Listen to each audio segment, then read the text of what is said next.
in Palestine, you've got Atef Abu Saif writing this diary in the middle of a genocidal siege. Like, this book was written, edited, and published all within the scope of the first 80 days of Israel's assault.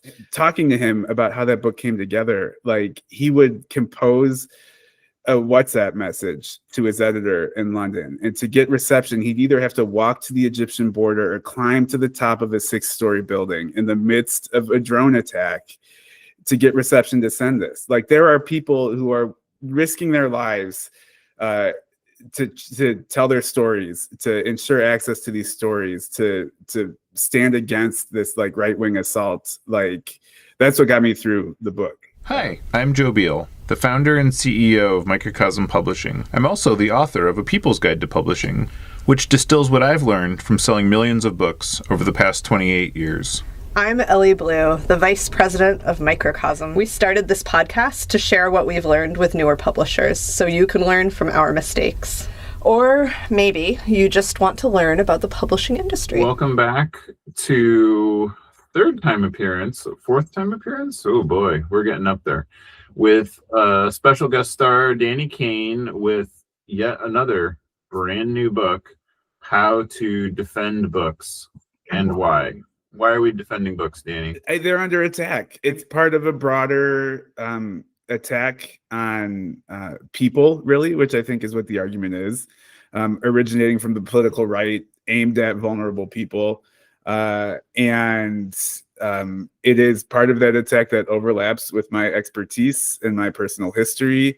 And I think it is an interesting angle at which to examine the broader violence from the political right aimed at people who are vulnerable or who are at odds with the political right.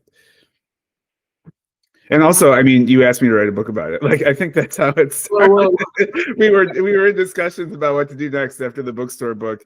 I had thought about it. It was definitely an idea I was considering. And you were like, why don't you write a book about book bans?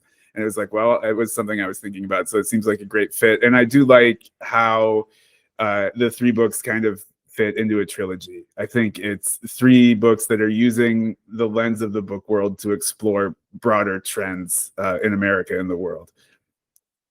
And you know, for anybody new to Danny Caine or the trilogy of power, How to Protect Bookstores and Why, How to Resist Amazon and Why, and all those.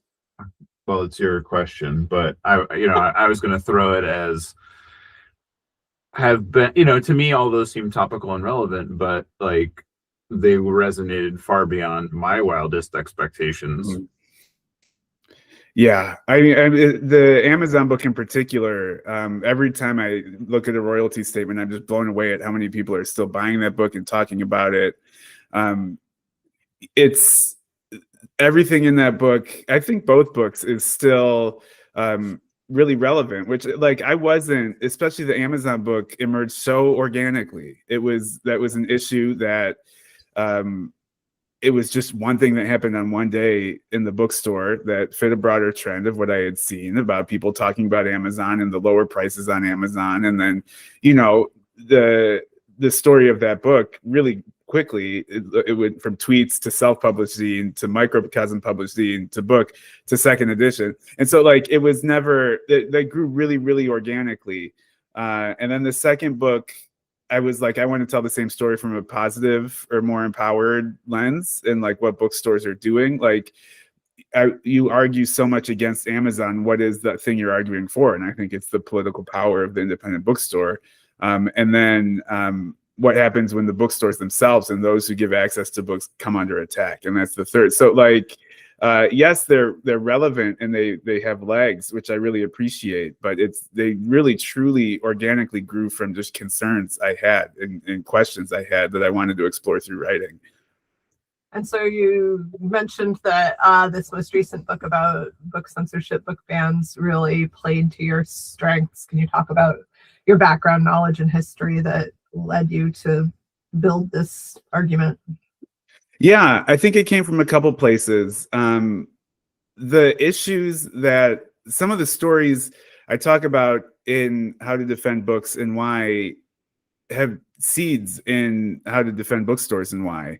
I mean, I spent a long time talking to loyalty bookstores in Washington, D.C. about the attacks on their drag story hours. I also mentioned the library in St. Mary's, Kansas, which was the victim of some local political maneuvering to just shut it down completely. And those stories felt really powerful to me. And it was like, well, these got to be, I think I did a good job telling those stories in that book, but they were indicative of a broader trend. And as I finished that book and as I started thinking about those issues, things happened. Like I went to the Children's Institute conference in New Orleans and did a drag story hour safety seminar, which I talk about in the book.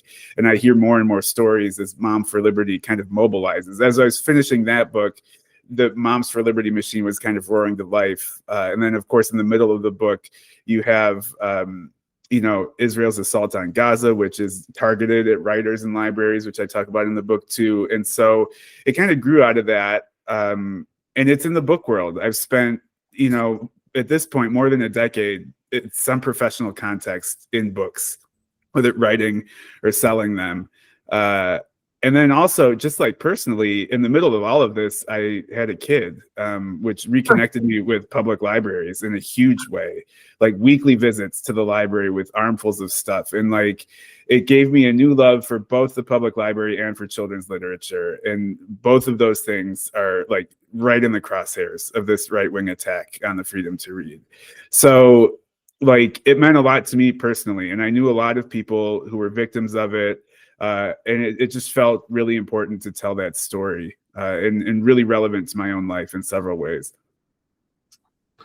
But I imagine you, like us, could not. Also, was this book Elly's idea? This sounds like an Elly's idea kind of I book. think Danny pitched us this book. Okay, nobody knows. Okay. I remember we were like, I have the story of the St. Mary's Public Library, and then I have these two other connected stories, and I don't know. It got developed somewhere along the way. One of the things that I like how all three books actually I think have been really collaborative and have like been an exchange of ideas, and to the point that it's tricky. I think expanding the zine into a book was definitely Joe's idea. I remember getting that pitch, but since then I think it's been collaborative to the point that it's hard to know whose idea is what. Yeah, how it goes between the two of us, where Yeah. one has an idea and then the other makes it into something, and it's like it wouldn't have existed without that chemistry. So welcome to our trilogy. Thanks. But Which is great. Like I'll pause to pitch a nonfiction book is usually really, really arduous, and you have to put together a really involved pitch, proposal, write a sample chapter, and like I have never lost sight of how lucky I am to have these books result from that kind of easy collaborative process. That's how we prefer to work too, because working on a sample and working on a book are completely different skills. Yeah. It's like running for president versus being president. Not to be too on the nose. Ouch. That's assuming that there is skill involved in being the president, which is no longer. Yeah, lots of people are recently qualified for that job. I just want to point out. But on a related note, I bet none of us could have predicted how much more timely and relevant this book became since we had the idea. I was worried it would be out of date. I was worried it would be as soon as you pitched it, and then no, the opposite happened. And I'm bummed, Danny. I wish your book was out of date and not interesting. Yeah, I've had the same thought. I mean, I started this in the thick of the Biden administration, and like in the Amazon world, there was all this great antitrust action, and we were moving on corporate monopolies and corporate power, and like. Of course, Biden wasn't perfect, but I think there were a lot of signs of hope when I was starting this book, which kind of eroded as I finished it. And now, like, it's relevant. It's really scary how relevant it is. And I think it's even more apparent to me that this is just a small part of a broader assault. And in a couple, just like watching what's happening in Minneapolis, I don't know when this is going to come out. This is happening we're recording in the middle of January. The almost like attacking people through their books feels a little quaint. Like they're just attacking people. Like there's no more maneuvering about it. They're just grabbing them and shoving them into SUVs and disappearing them. And so I think the book bans there's still a problem. That movement is still really active. It's still, and in some ways, you worry that it's going to disappear into the background because of everything. That's the flood the zone thing that I talk about in a little bit in the book. But it really set the stage for this. In the story of what's going on. The fascists always go for books early on. That's history, and so I think we're seeing it play out again. It feels a little bit like they were testing the waters. They were like, what will people stomach? Okay, they won't stomach like going after Democrats, but they will stomach going after trans people, or yeah, and like even the Democrats will stomach that. So yeah, well, it's the thing that one of the most kind of insidious things about this whole thing is the way they frame arguments, the way the right wing frames arguments, and I talk about this a lot in the book. I think really consciously is the way they manipulate language in a way that makes it almost impossible to argue against them. And so there's a lot of the word pornography is thrown around a lot or groomer or things like this, and these are about as far from the legal definitions of these terms as you can get. Like, there's no way And Tango Makes Three, which is a picture book about two male penguins raising a baby penguin, is pornographic. Under no legal or dictionary definition of pornography does that qualify. Yet you have people standing up at school board meetings calling it pornography, and all of a sudden the people who are defending these books are thrust into a position where it seems like they are defending the right to give children pornography, which they aren't. They're defending children's right to read and the freedom of speech. But because the argument has been framed with this abusive language, you're already at a disadvantage in arguing against these people. And that's a microcosm that they use everywhere. Like, think about the term illegal aliens, think about the term like anything, enemies, like whatever. They so frequently use this language trick where they're misappropriating language and like turning these arguments into like bad faith, putting them in bad faith terms that isn't possible to fight against. Like, it's classic, fascist behavior. Yeah. And that's a tactic that they really, really refined throughout the book ban movement. And they continue to do so. So how do people successfully counter that tactic? Like, just even on an interpersonal basis, when your uncle who's been raised on Charlie Kirk rhetoric and argument style comes at you, like, what do you do? How do you deal with that? I think that's a really good question. I was really inspired to talk to Valerie from Blue Willow Books in Houston, who has a lot of thoughts about this.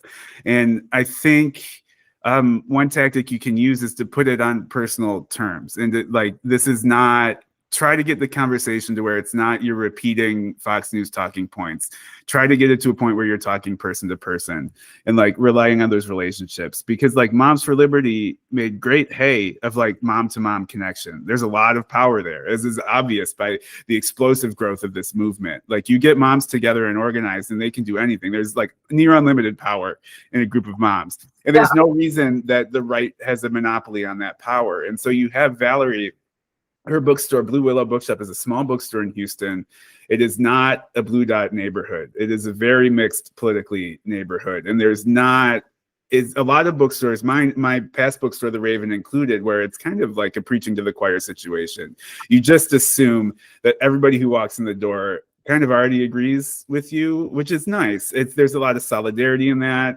There's a lot of movement building potential in that, but that's just not how Blue Willow operates. She has no idea where the people who walk into that store are politically. And so she's like, I got to do this conversation to conversation, one mom at a time.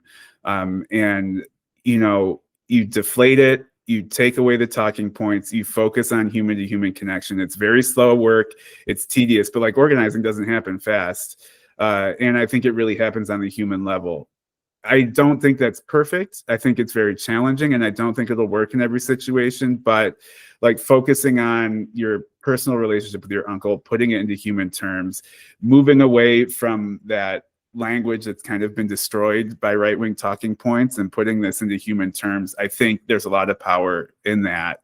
And yeah, that I don't think I have a direct answer personally for that, which is why it was so great to talk to so many people in this book. I too kind of have a tendency to put myself in a bubble. So I was really glad to talk to Valerie and hear her experience in Houston about that.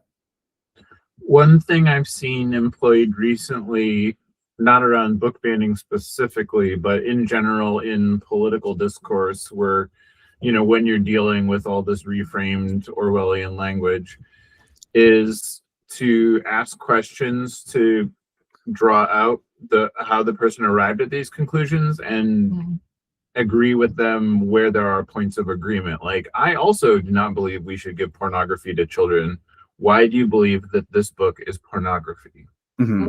And, do you feel like this is an effective tactic that you've seen? Yeah, I think that's a good idea. And like, ideally it works. This is one place where I think like what you're talking about is media literacy, basically, and critical thinking. And it's really important. I mean, I'm a former English teacher. I taught freshman comp for a long time. This is another place where I think the attack on books fits into the broader like fascist agenda. Is like there are forces, deliberate or not, that are like stripping media literacy away from everybody, from America. I think, if we discredit libraries, that's one. If we invent this like kind of alternative facts, like if I say it, it's true, this whole fake news thing is another aspect. And I think generative AI is the third. And it's like the critical thinking is gone. Like, you no longer have to read and process and synthesize an article. Or like in my email, like I was on an email chain and without my permission, Google is just like, here's what this email says. And it puts a little summary at the top. And so like, I was so bad.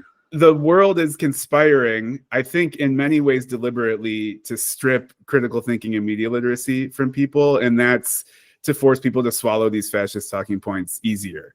To force people to either like best case ignore, worst case like accept, internalize this fascist agenda. And so I love the idea of being like, why do you think this is pornographic? Let's talk about what pornography actually means. And I hope that conversation can still work, but there are a lot of forces at work that would kind of take away the effectiveness of that kind of conversation. So you pull no punches in this book, and I really appreciate that. Similar to what Joe is pantomiming for the home videoless listeners. And I remember just like from page one, you're like, there is a far-right Christian nationalist organized movement, and this is part of it. Can you, like, I guess, talk a little bit about those sort of underlying forces? Like, I don't know, the question I was opening my mouth to ask before all that came out was like, can you define fascism for us? But I think it's that. What's actually happening here? Can you put it, like, because I feel like anytime you have like a buzzword like fascism or book bans even or censorship, everyone has their own spin on that they're bringing to it. Let's get into what is happening. Yeah, this is like a peek behind the scenes of the editing of this book, because Lex and I went around and around and around about like, is it Christian nationalism? Is it fascism? Do we capitalize it? So like we were really trying to be precise with the terms, or if not, barring that, just like meaning it when we say it and not using buzzwords. When I say Christian nationalist, I mean like the remaking of America to prioritize cisgender, straight, white people and Christian, and like for many people that means Christian too. I do not in any way mean to indicate that I'm not a privileged person. I'm coming from a huge position of privilege, and I acknowledge that. But like, I mean, I grew up Jewish, and even like this defining kind of moment of my childhood, it happened all the time, is like we would, I was in Boy Scouts, and there would be some event with Boy Scouts, and you say like a prayer or benediction at the beginning, and at the end of that, you would say, "In Jesus' name we pray, amen." Just like the assumption that any prayer would be in Jesus' name. And my mom used to love to yell at people about that. And she would walk up to the chaplain and be like, "Not everybody in here is a Christian." And And so like I kind of internalized that, like that was formative for me, and to kind of track that. And then I spent a lot of time at the beginning of the book writing about this little public school I used to teach English at. And it extended to that. Like there was an English teacher who led a prayer at the beginning of every assembly, which is already illegal. And to make it even worse, those prayers ended, "In Jesus' name we pray." So like, what about the Jewish people? One, what about the people who don't believe in God? What about the people who believe in the Supreme Court and like Engel v. Vitale, that like you can't do compulsory prayer during the school day? And so like, I've felt it. I've felt the pressure to like blend in, to be Christian. And like, those are fairly innocent examples. I highly disagree with both of them, but compared to what's going on today, it's really insidious. And so like, because you like have a lot of very powerful people working very hard to remake America as a purely white, purely Christian nation, anybody who falls outside of that is a victim of violence to varying degrees. Whether it's you cannot read this, you cannot play the sports you want, you cannot use the bathroom that fits your identity the best, to like you cannot park your car here without being shot. You cannot go to the store without being abducted. Like it really is a violent ideology, and people are working very hard to uphold it. And like there's a straight line from "In Jesus' name we pray" at the pep rally to like we're abducting people off the streets in Minneapolis. It's all in service of remaking America as a white Christian nation. And yeah, I guess that's what I mean by Christian nationalism. Our industry is run by billionaires and conglomerates. At Microcosm, we wanted the freedom to independently sell our books, easily pay royalties, manage our inventory, and understand our business all in one place. That's why we've been using our own software since 2001. Now, we want to share it with you.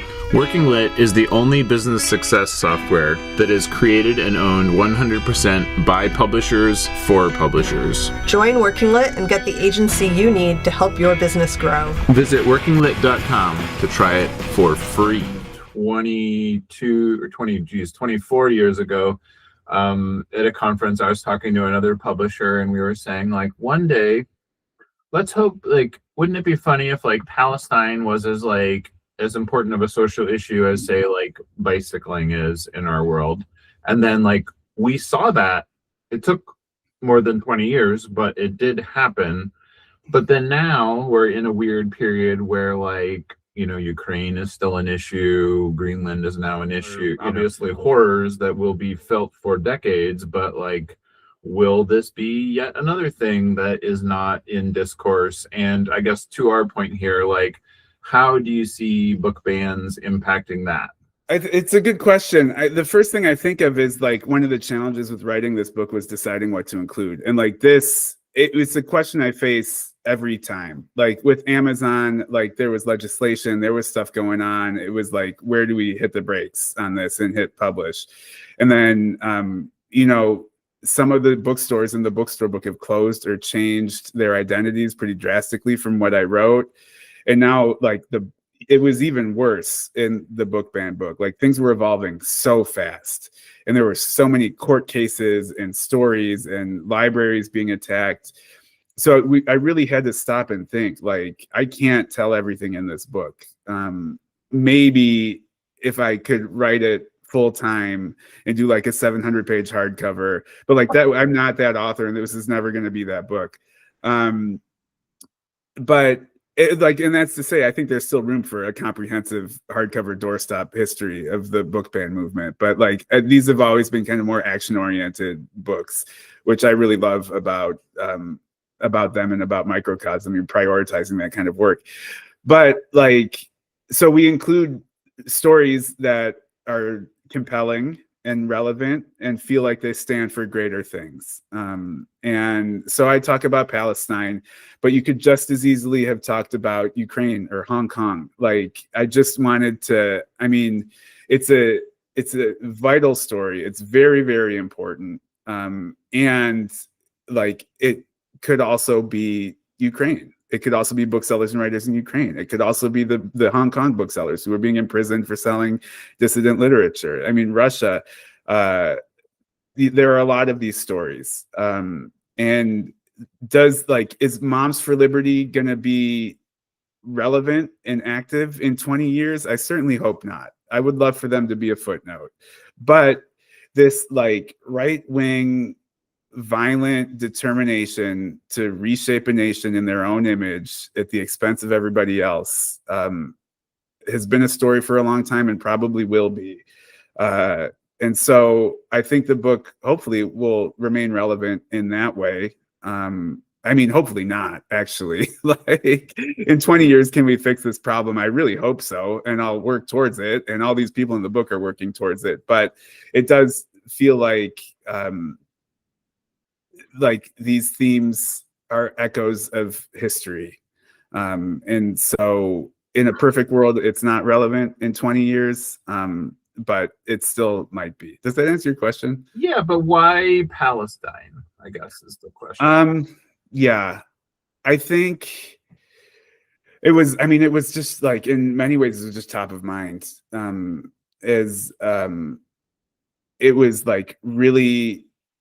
was top of mind for a lot of people, including myself, as I was writing this book. It felt really urgent. I think it still is. The story is by no means over. Like the Edward Said Memorial Library has still been destroyed.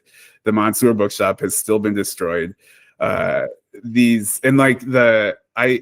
kind of anchored the Palestine chapter around those stories. And then, like, as I was almost done with that chapter, they raided the educational bookshops in East Jerusalem twice. So like I had to go back and add that. I've actually seen people like today and yesterday writing really thoughtfully about parallels between ICE and the IDF, and how like ICE is copying their tactics, and is on the way to becoming something like the IDF. And so it's super relevant. And I think in some ways Palestine is an extreme version of this story. Like, what happens if this stuff keeps going unchecked? Like, what happens when we go from legislative attacks on libraries to like artillery attacks on libraries? It's from silencing authors by censorship to silencing authors by like imprisonment and murder. And so it just felt like a really crucial story to tell in all those ways. Well, thank you for ringing the bell, and I hope everybody hears it. I mean, it's hard to hear anything in the noise that you were talking about flooding the zone. Can you talk a little bit, I guess, about like, how do you pick out what is important to speak up about? How do you pick out what is important to focus on in a world where literally you could choose anything and still be a tiny drop in the bucket? Yeah, I mean, that's why like this is something I can speak to from my experience and knowledge base. And so I'll write a book about this, but like, we need a lot of books. We need a lot of people at protest. Like, everybody needs to plug in their own way. And like for this movement to work, the movement against fascism and Christian nationalism and Trumpism, everybody needs to plug in and bring their strengths. And so like, there needs to be a book about like the militarization of policing and ICE tactics. I'm not the guy to write that. Someone is, and they should. But I am the guy to write about the fascist attack on books, because I've got a lot of experience with it. I've got knowledge. I know a lot of people. I think I can do that pretty well, or at least I can try. And so I really believe like movement and coalition building is everyone bringing their own strengths. And so if you try to do everything, you're going to burn out. And that's the last thing we need, is burned out activists. So you play to your strengths, you fit into the movement, and you do your part. Every movement needs people who are writing books. You need people who are spraying the ground with water outside of ICE SUVs in frigid Minneapolis. Like, you need people who are running for office. Like, you need all of it. And so if you try to do too much, like, you're going to burn yourself out, and then you're not in the movement anymore. And so like, why this book? It just feels like part of what I can do. That's cool. Yeah. And I think, yeah, it's empowering to realize where you can plug in and what's going on in the world. And, there was around that same time, the GWB administration, there was a lot of talk about like that so many books were just like exposing yet another thing that you would have to be aware of but feel powerless against. Whereas this does feel like an issue where on an individual level you can have significant impact. Oh yeah. And like, I think that's one of my strategies for dealing with the flood the zone. And just like you look at the news and you're exhausted and you try to keep track. It's like, oh my God, you feel so helpless. Like the lure of helplessness and despair is just so powerful every day. And personally, one of my techniques for dealing with that is to zoom in and to like think locally. And what can you do in your house? I think I've been thinking a lot about parenting as activism. What can you do in your neighborhood? Who needs to be taken care of where you live? How can you help organize, activate your neighborhood? And then you move up to the city. And I think like city, county, local, library politics, you can, like, one person, is obvious how much one person can make a change. Like Moms for Liberty has proven that. Like it's not that hard to completely take over a school board. Like, and so that's like, if forward movement or agency is empowering, and I think it really can be, like local politics is where you start. And then like you've got a lot of people organizing in a lot of neighborhoods, and all of a sudden this movement is spreading, not from the top down, from the bottom up. And I think we've seen a lot of the limitations of like top down political organizing. The hapless Democrats are like really, that's how you get Chuck Schumer. But like you can do a lot of good, like in your neighborhood and in your community. And there's still a lot of individual political agency in those places. And like, I think the enemy knows that. And I think, I'm seeing a lot of evidence that like we're figuring that out too. Is there, would you say that How to Defend Books contains kind of a playbook for citizen activism in the community, or individual activism in the community for, I mean, you can tell Moms for Liberty has a playbook. They're like, here's what you do, here's your talking points, here's exactly where to go and what to say. Yeah. Like, do we have that? We do. It's not my book. And I know that, and like mine is much more focused on storytelling and motivation and firing up the base, which is great. You need that. But I do profile the American Booksellers Association's book ban czar, Philomena Polifrone. And she has written a handbook. Like it's the American Booksellers Association. I'm missing the title, but we can link it in the show notes. She wrote a handbook that's basically like, if you're facing a book ban crisis in your community, here's what to do. And there's even in the table of contents, it's like, if you're in the middle of a crisis, skip to this page and it'll tell you what to do. Don't worry about the introduction stuff. And so there is a playbook, at least from the book's perspective, like a literal book. And I think we're seeing a lot beyond that in terms of like broader organizing in current fascist America. Like you can just look at social media to see the playbook. Look at people in Minneapolis, like they're writing the playbook with their bodies every day.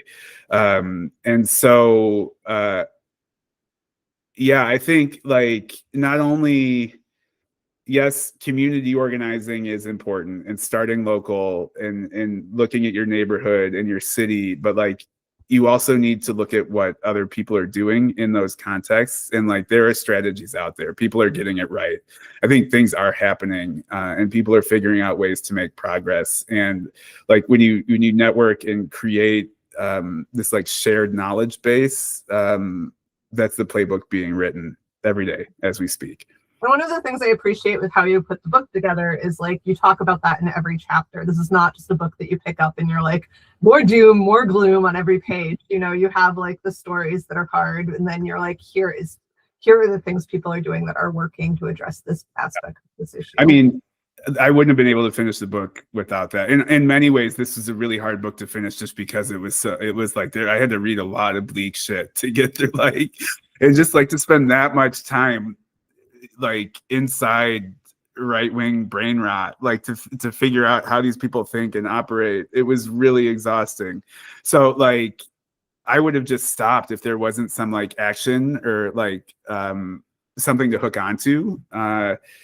And so like these stories, the characters in the book are just really inspiring. And like they literally got me through the book. Without, you know, Philomena or Nick Higgins or Charlie and Valerie in Texas, you know, or the Palestinian writers, like I wouldn't, there's no way. We built this software from scratch to solve our own problems starting in 2001. It's not only the reason for our survival, but the reason we've been a Publishers Weekly fastest growing publisher 3 years in a row. Now we want to share it with you. Join Working Lit and get back the agency to understand your publishing business, market and sell your books, and painlessly pay royalties. Working Lit, doing the math for publishers. Visit workinglit.com to give it a try for free. I can't write a hopeless book, not because I don't think there's a space for that, but I just don't think it'd be physically possible for me to like be motivated to do the work. And so without folks like Atef or Nick, you know, this book wouldn't have been done. But it's also like, what's the point of a hopeless book? There's enough hopeless books. Yeah, I don't. Yeah, Please. I'm glad you think that. I think that's what's special about Microcosm. Well, that's low praise, but I'll take it.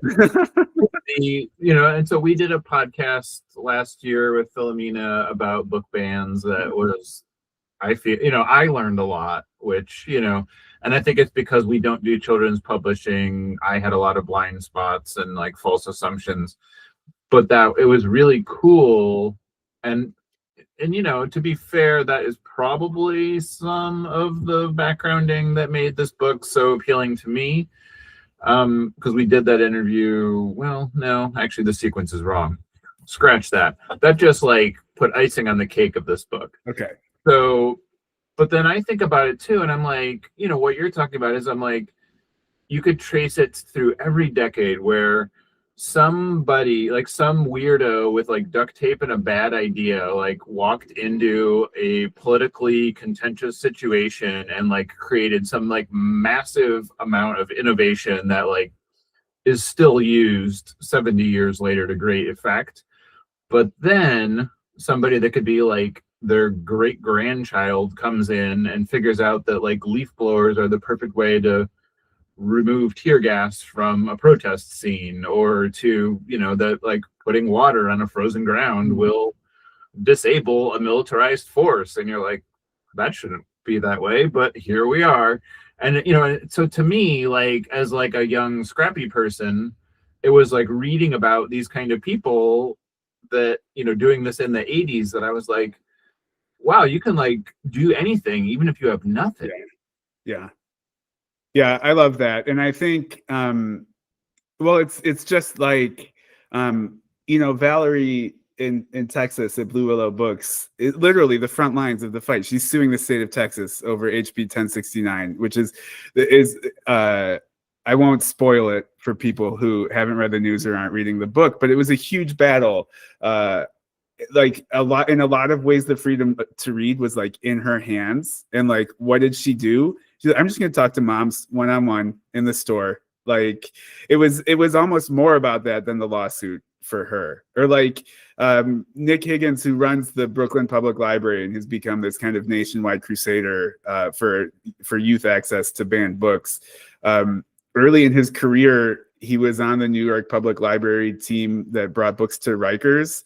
And he tells a story about like walking around with the book carts and like prison guards coming up and be like, you can't give them that chemistry textbook because they'll use it to build a bomb. He'd be like, okay, I'll put it away. They won't take it. And then he'd like walk 50 feet down the corridor and take it back out of the bag and put it on the cart. Like it's not even legal or administrative. It's just like plucky. It's on the ground. And I love that. I don't want people to lose that. I didn't know the thing about the leaf blowers. That's pretty cool. But like, that's the playbook. I think it's so easy to get lost if you're like, oh no, the freedom to read is gone. People don't care about the First Amendment anymore. Like in some ways, like those thoughts are true. And like keeping a nationwide context is important, but it's also just like, give that one person the chemistry textbook so they can make their life better for when they get out of prison. Like these individual actions really do add up a lot. So this is going to be, I feel like this is like a false equivalency on in a number of levels, but I'm going to bring it up anyway. We do. What about the left? The biggest issue with like book censorship that we have faced at Microcosm, I mean, we have definitely had situations where our customers have come to us and been like, we're not allowed to sell this at an event. I do have some letters handy if you want me to pull on the archive, but like a lot of what we face is sort of internal, with people being like, I find this book to be very problematic that we have in our distribution. Like, this has, this book represents an idea that's offensive to me. We should, and we had one person who used to work for us who would advocate burning them. But we've had people throw books in the garbage at our warehouse, and we since have created a process, and I think have created more trust, in the sense that, like, if you really have a problem with a book, like, here's a way to talk about it, here's a way to deal with it, here's a way to decide. But like, it does seem like the idea of banning a book is not as anathema to even those of us on the far left as the idea of books that we don't like. Have you encountered that at all? Yeah, I mean, I mentioned it in the introduction kind of because like I wanted to address it and get it over with. Even if you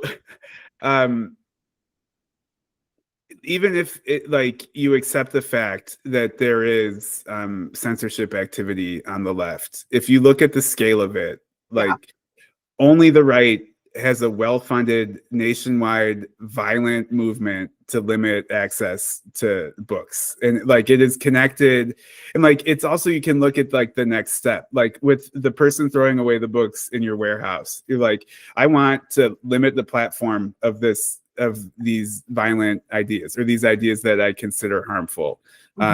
So like, in a twisted way, that's kind of a harm reduction thing. And like, on the right, they're like, I want this book to go away because I want trans people to go away. And like, it's I do think there can be anti-intellectual activity across the spectrum. I think we need to keep in mind the scale and the aims of that activity. And when you look at it through that lens, it's obvious that this is mostly a right-wing thing, almost entirely. And like, the violence and the damage that's been done is much, much more concentrated on the right.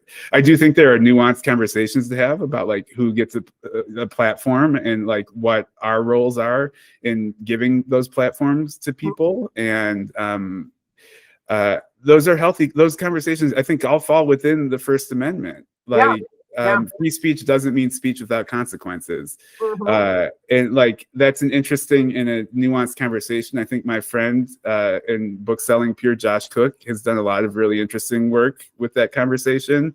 But the conversation I'm having is like, only one group of people has enacted mass violence through limitation of speech. Great. Yeah, great point. And, I think there's some validity to it. However, yes, as you point out, rather minute in comparison, is to like shadow banning on the left because of various like nitpicky infighting things. But yeah, by and large, it's still, like, voice follows power, and thus the loudest people are like of a dominant paradigm. And there's some validity to most good faith conversations, like we talked about last time on your previous episode, but which you remember somehow. I do, though I don't remember much in middle age. But the other thing, like the way that we are, as we publish adult nonfiction books, so the way that we are censored most often is by institutions. We have in prisons, I guess, is another big one. But for example, we have a book that was censored by like all recovery programs in the state of California for the discretion of one person. It's sort of that sort of thing, because it had a swear in it. It's actually it's different. Yeah, it's a book about masturbation. So it's very dangerous, as you can imagine. And you're just like, I mean, isn't this, you'd rather have them doing this than literally anything else, right? Like, come on. But I keep that one as a little badge. By and large, I'm kind of amazed at what we can get away with, like the books we can publish without pushback, or the worst thing happens is that nobody cares or buys them. I've had it every which explanation over 30 years where, the prison says like, oh, we can't allow this book in because of this misunderstanding or this bad faith. I didn't spend 5 seconds to like fact check my own statement, sort of thing. So like when I'm on the phone with these people, my joke is always like, I understand that reading is very dangerous for your inmates. But it is. Yeah. I end the book with the prison book ban crisis, which is really where it's the most out of control. It's most visible. It's really dangerous in the school libraries, but it is absolutely unchecked in prisons, and it has been for decades, since the invention of prison, probably. And like, at least in libraries, there's like the veneer of due process. Like, you have library board meetings, you have a structure. Libraries do have policies. Hopefully they're sticking to them. But like, a prison mailroom could just be the vibes of whatever dude is working in there one day. Even if there is a policy, it's just like, I don't like this, I'm going to send it back. And like, working at the Raven, sometimes it feels like there's a 20% chance that a book you send to a prison doesn't get sent back. And then like, you don't even know if it makes it to the person. And again, even if they have a policy that says you have to let us know if this doesn't make it, like, Lord knows if that policy is even going to be followed. And there are stories I found in researching the book of like people, in their cells, seeing the book come off the mail cart and then going into the trash, like just in their sight. And it's like, it really is a lifeline. Books in prison can save people's lives. That's not hyperbole. We get so much amazing fan mail about it, like us sending a book to somebody turned their life around. And just because like that system is set up to dehumanize those people so thoroughly, and it's so effective in doing that like, this is a crisis that's happening almost silently, which is not to diminish the work of the amazing people who are fighting it and trying to enable access for incarcerated people. But like, it is, I feel like very few people understand how difficult it is to get a book to someone on the inside. And I had to write about that for this book. And hopefully it inspires people to like take action and link up with the volunteer networks who are doing this work. Well, I want to plug our Books to Prisoners program. If you go to Microcosm and search for prison or prisoners, we have a Give Books to People in Prison product. It's a sliding scale. You can put in however much you want. We match it. We'll send books to anybody who asks us to. We get letters almost every day from people in prison being like, hey, can you send me a catalog? And we love to be able to send them books along with that catalog.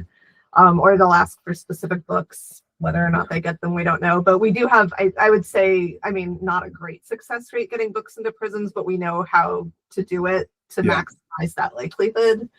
And it's a good, not just the fact, like you get a lot of letters that are like, hey, that was real good, can I get 3 more? But then you get a lot that are like, I will give this to every single other person in here who will touch it if you send me this book. And you're like, done.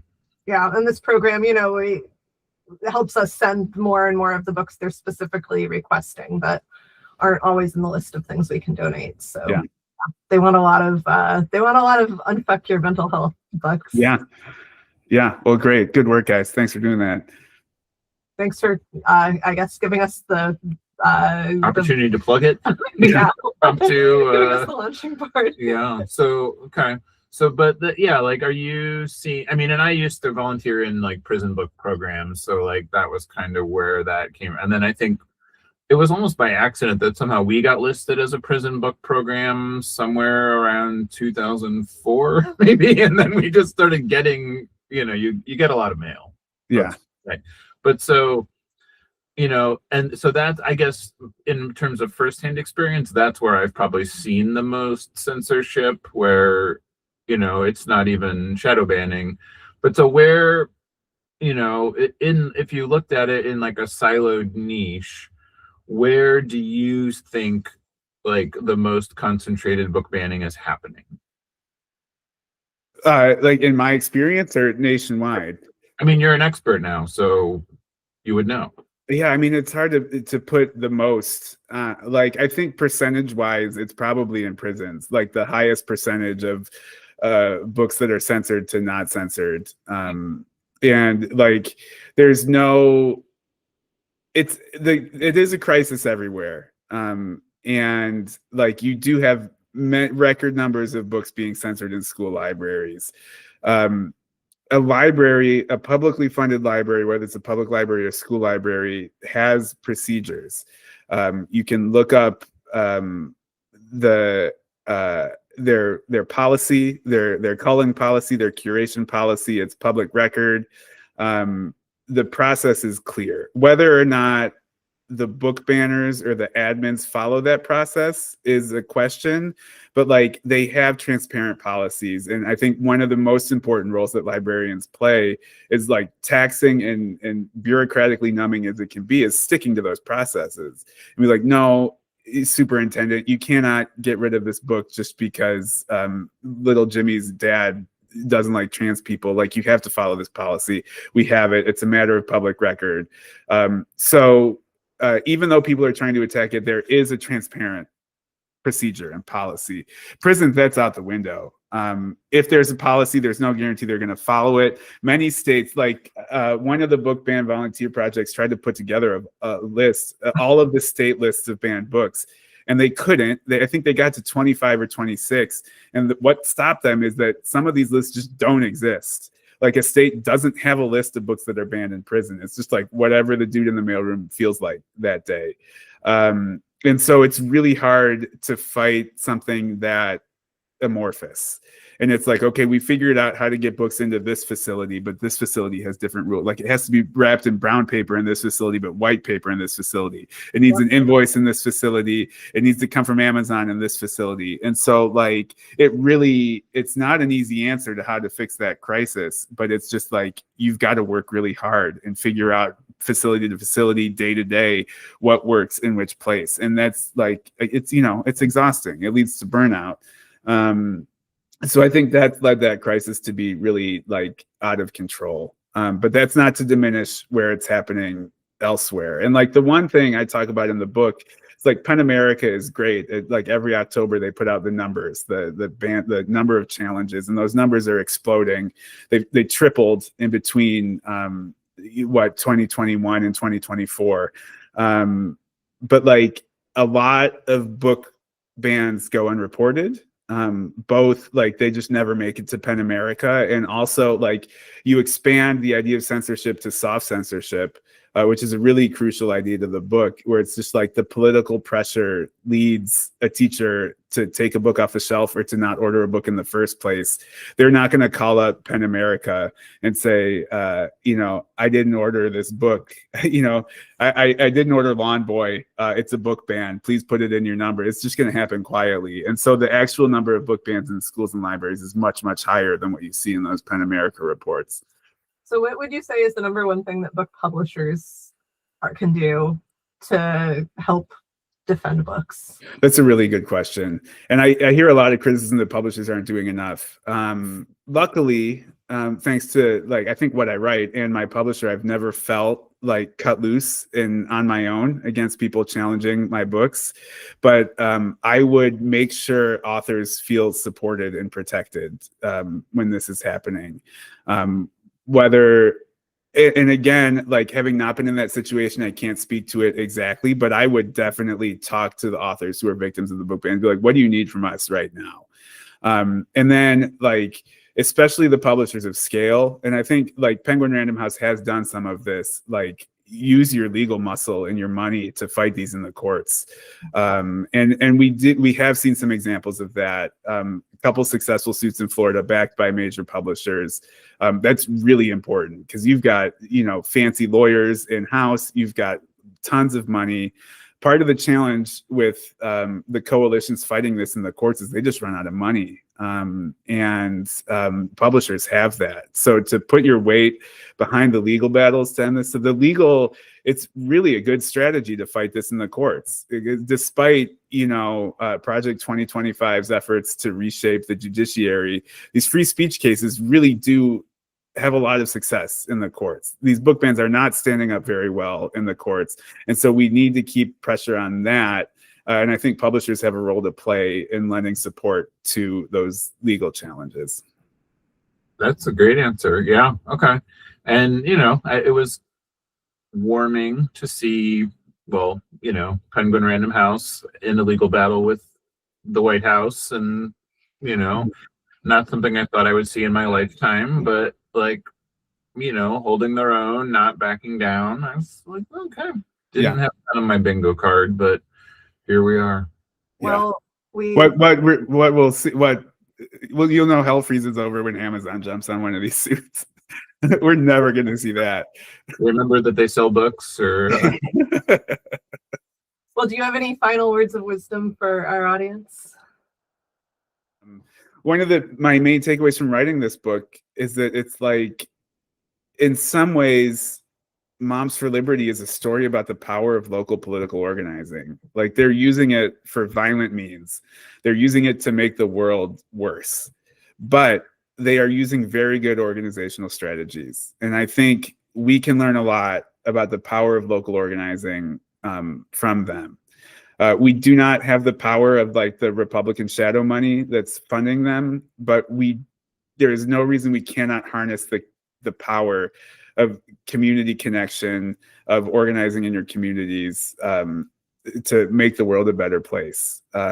Whether that's about book bans in libraries or about anything else. And so in writing all of these books, I've just really been reminded of that power of good local organizing. It's not an easy answer, but I think it's the answer.